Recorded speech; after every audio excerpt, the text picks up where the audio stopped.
एक व्यक्ति काफी दिनों से परेशान चल रहा था, जिसके कारण वह काफी चिड़चिड़ा व तनाव में रहने लगा था। वह इस बात से परेशान था कि घर के सारे खर्चे उसे ही उठाने पड़ते हैं। पूरे परिवार की जिम्मेदारी उसी के ऊपर है। किसी न किसी रिश्तेदार का उसके यहाँ आना जाना लगा ही रहता है। इन्हीं बातों को सोच सोच कर वह काफी परेशान रहता था। अपने इसी मानसिक तनाव के चलते वह बच्चों को अक्सर डांट देता व उसका अपनी पत्नी से भी ज्यादातर समय किसी न किसी बात पर झगड़ा चलता ही रहता। एक दिन उसका बेटा उसके पास आया और बोला, पिताजी, मेरे स्कूल का होमवर्क करा दीजिए। वह व्यक्ति पहले से ही तनाव में था, तो उसने बेटे को डांट कर भगा दिया। लेकिन जब थोड़ी देर बाद उसका गुस्सा शांत हुआ तो वह बेटे के पास गया। उसने देखा कि बेटा सोया हुआ है और उसके हाथ में उसके होमवर्क की कॉपी है। उसने कॉपी उठाकर देखा और जैसे ही उसने कॉपी नीचे रखनी चाहिए, उसकी नज़र होमवर्क के टाइटल पर पड़ी। होमवर्क का टाइटल था, वे चीज़ें जो हमें शुरू में अच्छी नहीं लगती लेकिन बाद में वे अच्छी ही होती हैं। इस टाइटल पर बच्चे को एक पैराग्राफ लिखना था, जो उसने लिख लिया था। उत्सुकतावश उसने बच्चे का लिखा हुआ पढ़ना शुरू किया। बच्चे ने लिखा था, मैं अपने फाइनल एग्जाम्स को बहुत धन्यवाद देता हूँ, क्योंकि शुरू में तो ये बिल्कुल अच्छे नहीं लगते, लेकिन इनके बाद स्कूल की छुट्टियाँ पड़ जाती हैं। मैं खराब स्वाद वाली कड़वी दवाइयों को बहुत धन्यवाद देता हूँ, क्योंकि शुरू में तो ये बहुत कड़वी लगती हैं, लेकिन ये मुझे बीमारी से ठीक करती हैं। मैं सुबह सुबह जगाने वाली उस अलार्म घड़ी को बहुत धन्यवाद देता हूँ, जो मुझे हर सुबह बताती है कि मैं जीवित हूँ। मैं ईश्वर को भी बहुत धन्यवाद देता हूँ, जिसने मुझे इतने अच्छे पिता दिए, क्योंकि उनकी डांट मुझे शुरू में तो बहुत बुरी लगती है, लेकिन वो मेरे लिए खिलौने लाते हैं, मुझे घुमाने ले जाते हैं और मुझे अच्छी अच्छी चीज़ें खिलाते हैं। और मुझे इस बात की खुशी है कि मेरे पास पिता हैं, क्योंकि मेरे दोस्त सोहन के तो पिता ही नहीं है। बच्चे का होमवर्क पढ़ने के बाद वह व्यक्ति जैसे अचानक नींद से जाग गया हो। उसकी सोच बदल सी गई। बच्चे की लिखी बातें उसके दिमाग में बार बार घूम रही थी। खासकर उस आखिरी वाली लाइन ने तो उसकी नींद ही उड़ा दी थी। फिर वह व्यक्ति थोड़ा शांत होकर बैठा और उसने अपनी परेशानियों के बारे में लिखना शुरू किया। मुझे घर के सारे खर्चे उठाने पड़ते हैं। इसका मतलब है कि मेरे पास घर है और ईश्वर की कृपा से मैं उन लोगों से बेहतर स्थिति में हूँ जिनके पास घर नहीं है। मुझे पूरे परिवार की जिम्मेदारी उठानी पड़ती है। इसका मतलब है कि मेरा परिवार है, बीवी है, बच्चे हैं और ईश्वर की कृपा से मैं उन लोगों से ज़्यादा खुश नसीब हूँ जिनके पास परिवार नहीं है और वो दुनिया में बिल्कुल अकेले हैं। मेरे यहाँ कोई ना कोई मित्र या रिश्तेदार आता जाता रहता है। इसका मतलब है कि मेरी एक सामाजिक हैसियत है और मेरे पास मेरे सुख दुख में साथ देने वाले लोग हैं। ये सब विचार आते ही उसने हाथ जोड़ लिए और आसमान की तरफ देखकर बोला, हे ईश्वर, तेरा बहुत बहुत धन्यवाद। मुझे माफ़ करना, मैं तेरी कृपा को पहचान नहीं पाया। इसके बाद उसकी सोच एकदम से बदल गई। उसकी सारी परेशानी, सारी चिंता एकदम से जैसे खत्म हो गई हो। उसने अपने अंदर एक अजीब सी शांति महसूस की। वह भागकर अपने बेटे के पास गया और सोते हुए बेटे को गोद में उठाकर उसके माथे को चूमने लगा और अपने बेटे को तथा ईश्वर को धन्यवाद देने लगा। हमारे जीवन में जो भी परेशानियां हैं, हम जब तक उनको नकारात्मक नज़रिए से देखते रहेंगे तब तक हम परेशानियों से घिरे ही रहेंगे। लेकिन जैसे ही हम उन्हीं चीज़ों को, उन्हीं परिस्थितियों को सकारात्मक नज़रिए से देखना शुरू कर देंगे, हमारी सोच एकदम से बदल जाएगी। हमारी सारी चिंताएं, सारी परेशानियां, सारे तनाव एकदम से खत्म हो जाएंगे और हमें मुश्किलों से निकलने के नए नए रास्ते दिखने शुरू हो जाएंगे। पॉजिटिव थिंकिंग की इसी चमत्कारिक ताकत के बारे में डिटेल से जानने के लिए मैंने अभी रिसेंटली ही कुक एफएम पर हिंदी में एक ऑडियो बुक सुनी है, जिसका नाम है the power of positive thinking. इस ऑडियो बुक से मैंने सीखा कि सफलता की जड़ें हमारे मन में होती हैं। हम मन से ही जीतते और हारते हैं। इसके साथ ही यह ऑडियो बुक हमें सिखाती है कि कैसे खुद पर विश्वास करना है, चिंता करने की आदत को तोड़ना है और अपने विचारों पर नियंत्रण करके वह अपने दृष्टिकोण को बदलकर अपने जीवन को नियंत्रित करना है। इसमें ऐसी ही और भी बहुत सी इंपॉर्टेंट बातें हैं जिन्हें आप इस ऑडियो बुक को पूरा सुनकर जान सकते हैं। और सबसे इंपॉर्टेंट बात, इस ऑडियो बुक के लास्ट में ऐसे बहुत से तरीके बताए गए हैं जिनको फॉलो करके कोई भी व्यक्ति बुरी से बुरी कंडीशन में भी खुद को शांत और पॉजिटिव रख सकता है।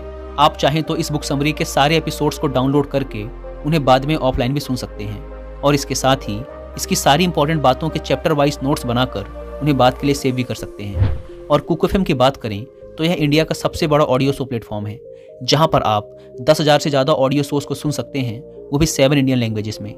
आपकी और मेरी तरह 2.5 मिलियन से भी ज़्यादा पेड सब्सक्राइबर्स हर दिन इस एप्लीकेशन का यूज़ कर रहे हैं। वैसे इस प्लेटफॉर्म का मंथली सब्सक्रिप्शन पड़ता है 99 रुपीज़ का, लेकिन अगर आप यूज़ करते हैं कूपन कोड WI50 तो आपको इसके फर्स्ट मंथ के सब्सक्रिप्शन पर मिलेगा 50% का डिस्काउंट, यानी ये आपको पड़ेगा 99 की बजाय सिर्फ 49 रुपीज़ का। ऐप को डाउनलोड करने की link description and first comment पर मिल जाएगी। आइए कहानी पर वापस लौटते हैं। किसी ने क्या खूब कहा है कि उनके लिए हमेशा फूल मौजूद होते हैं जो फूल देखना चाहते हैं। महाभारत के एक संवाद में मृत्यु के पश्चात दानवीर कर्ण की आत्मा ने भगवान श्री कृष्ण से पूछा, मेरी माँ ने मुझे जन्म लेते ही त्याग दिया, क्या यह मेरा अपराध था कि मेरा जन्म एक अवैध बच्चे के रूप में हुआ? द्रोणाचार्य ने मुझे शिक्षा देने से मना कर दिया क्योंकि वो मुझे क्षत्रिय नहीं मानते थे, क्या यह मेरा कसूर था? परशुराम जी ने मुझे शिक्षा दी, साथ ही यह श्राप भी दिया कि मैं अपनी विद्या भूल जाऊंगा क्योंकि वो मुझे क्षत्रिय समझते थे। भूलवश एक गाय मेरे तीर के रास्ते में आकर मर गई और मुझे गौवध का श्राप मिला। द्रौपदी के स्वयंवर में मुझे अपमानित किया गया क्योंकि मुझे किसी राजघराने का कुलीन व्यक्ति नहीं समझा गया। यहाँ तक कि मेरी माता कुंती ने भी मुझसे अपना पुत्र होने का सच अपने दूसरे पुत्रों की रक्षा के लिए स्वीकारा। मुझे जो कुछ मिला दुर्योधन की दया स्वरूप मिला, तो क्या यह गलत है कि मैं दुर्योधन के प्रति अपनी वफादारी रखता हूँ? श्री कृष्ण मंद मंद मुस्कुराते हुए बोले, कर्ण, मेरा जन्म जेल में हुआ था। मेरे पैदा होने से पहले मामा कंस के रूप में मेरी मृत्यु मेरा इंतजार कर रही थी। जिस रात मेरा जन्म हुआ उसी रात मुझे मेरे माता पिता से अलग होना पड़ा। तुम्हारा बचपन रथों की धमक, घोड़ों की हिनहिनाहट और तीर कमानों के साए में गुजरा। मैंने मेरे बचपन में गायों को चराया और गोबर को उठाया। जब मैं चल भी नहीं पाता था तब मेरे ऊपर कई प्राणघातक हमले हुए। कोई सेना नहीं, कोई शिक्षा नहीं, कोई गुरुकुल नहीं, कोई महल नहीं। मेरे मामा ने मुझे अपना सबसे बड़ा शत्रु समझा। जब तुम सब अपनी वीरता के लिए अपने गुरु व समाज से प्रशंसा पाते थे, उस समय मेरे पास शिक्षा भी नहीं थी। बहुत बड़ी उम्र के बाद मुझे ऋषि संदीपनी के आश्रम में जाने का अवसर मिला। कम से कम तुम्हें अपनी पसंद की लड़की से विवाह करने का अवसर तो मिला, मुझे तो वो भी नहीं मिला। राधा, जो मेरी आत्मा में बसती थी, मुझे उसका त्याग करना पड़ा। मुझे बहुत सारे विवाह सिर्फ राजनीतिक कारणों से या उन स्त्रियों से करने पड़े जिन्हें मैंने राक्षसों से छुड़ाया था। जरासंध के प्रकोप के कारण मुझे अपने परिवार को यमुना से ले जाकर सुदूर प्रांत में समुद्र के किनारे बसाना पड़ा। दुनिया ने मुझे कायर कहा, धोखेबाज कहा। यदि दुर्योधन युद्ध जीत जाता तो विजय का श्रेय तुम्हें भी मिलता, लेकिन धर्मराज के युद्ध जीतने का श्रेय अर्जुन को मिला। मुझे कौरवों ने अपनी हार का उत्तरदायी समझा। हे कर्ण, किसी का भी जीवन चुनौतियों से वंचित नहीं है। सबके जीवन में सब कुछ ठीक नहीं होता। बस समस्या यह है कि हर किसी को अपनी परेशानियां ही सबसे बड़ी लगती हैं। सत्य क्या है और उचित क्या है, ये हम अपनी आत्मा की आवाज़ से स्वयं निर्धारित करते हैं। इस बात से कोई फर्क नहीं पड़ता कितनी बार हमारे साथ अन्याय होता है। इस बात से कोई फर्क नहीं पड़ता कितनी बार हमारा अपमान होता है। इस बात से कोई फर्क नहीं पड़ता कितनी बार हमारे अधिकारों का हनन होता है।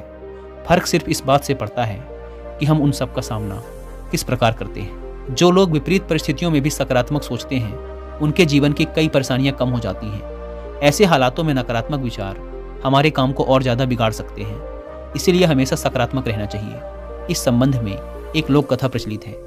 लोक कथा के अनुसार किसी गांव में दो संत एक साथ अपनी छोटी सी झोपड़ी में रहते थे। दोनों रोज सुबह अलग अलग गांवों में जाते, भिक्षा मांगते और शाम को झोपड़ी में लौट आते। वे दिन भर भगवान का नाम जपते। भिक्षा से ही उनका जीवन चल रहा था। एक दिन वे दोनों अलग अलग गांवों में भिक्षा मांगने निकल गए। शाम को अपने गांव लौटकर आए तो उन्हें मालूम हुआ कि गांव में तूफान आया था।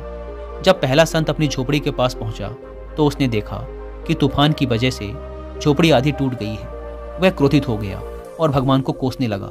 संत ने सोचा कि मैं रोज भगवान के नाम का जप करता हूँ, मंदिर में पूजा करता हूँ। दूसरे गांवों में चोर लुटेरे लोगों के घर तो सही सलामत हैं और हमारी झोपड़ी तोड़ दी।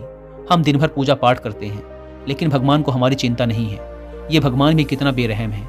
हम भक्तों को दुख देता है और बुरे लोगों को खुशियाँ। कुछ देर बाद दूसरा संत भी वहाँ आ पहुँचा। उसने भी टूटी झोपड़ी देखी। ये देखकर वह बहुत खुश हो गया और सिर जमीन पर रखकर भगवान को धन्यवाद देने लगा। संत ने कहा कि हे ईश्वर, आज मुझे विश्वास हो गया कि तू हमसे सच्चा प्रेम करता है। हमारी भक्ति और पूजा पाठ व्यर्थ नहीं गई।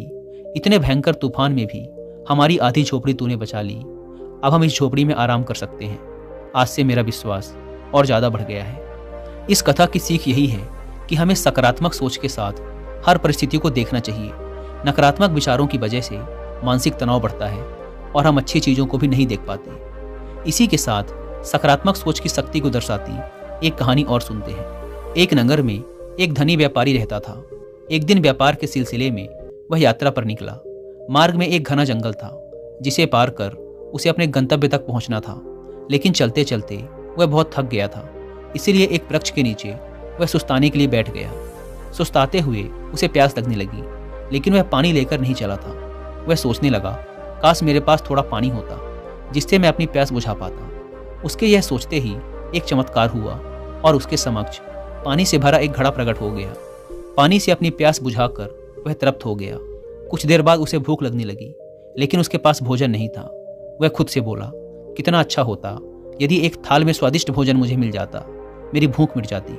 उसके ये बोलने के साथ ही पुनः चमत्कार हुआ और विभिन्न व्यंजनों से सजी एक थाल उसके सामने प्रकट हो गई। उसने पेट भरकर भोजन किया, जिसके बाद उसे नींद आने लगी। वह मन ही मन बुदबुदाया, मैं इस पथरीली जमीन पर कैसे सोऊंगा, काश यहाँ एक नरम बिस्तर होता। पलक झपकते ही उसके सामने एक आरामदायक बिस्तर प्रकट हो गया। वह उस बिस्तर पर लेट गया। उसे महसूस होने लगा मानो वह स्वर्ग में है, जहाँ एक के बाद एक उसकी सभी इच्छाएं पूर्ण होती जा रही हैं। वह अनभिज्ञ था कि जिस वृक्ष के नीचे वह लेटा हुआ है वह कोई साधारण वृक्ष नहीं, बल्कि एक कल्प वृक्ष है जिसमें सभी इच्छाओं को पूरा करने की शक्ति है। बिस्तर पर लेटे लेटे अचानक उसके दिमाग में ख्याल आया कि वह वन तो कई प्रकार के जंगली जानवरों से भरा हुआ होगा जो किसी भी क्षण वहां आ सकते हैं। ऐसे में तो वह खुद की रक्षा भी नहीं कर पाएगा। जैसे ही उसके दिमाग में ये विचार आया, कहीं से एक खुखार शेर वहां आ गया। शेर को अपने समक्ष पाकर वह इतना भयभीत हो गया कि वहां से भाग भी न पाया। शेर ने उस पर हमला कर दिया और उसे मारकर खा गया। इस प्रकार एक नकारात्मक विचार ने उसकी जान ले ली। इसीलिए कहा जाता है कि मनुष्य अपने विचारों से गतिमान होता है। सकारात्मक विचार सर्वदा सकारात्मक परिणाम की ओर ले जाते हैं। इसीलिए हमेशा सकारात्मक सोच रखनी चाहिए। गौतम बुद्ध ने कहा है कि ब्रह्मांड की सारी शक्तियाँ पहले से हमारी हैं।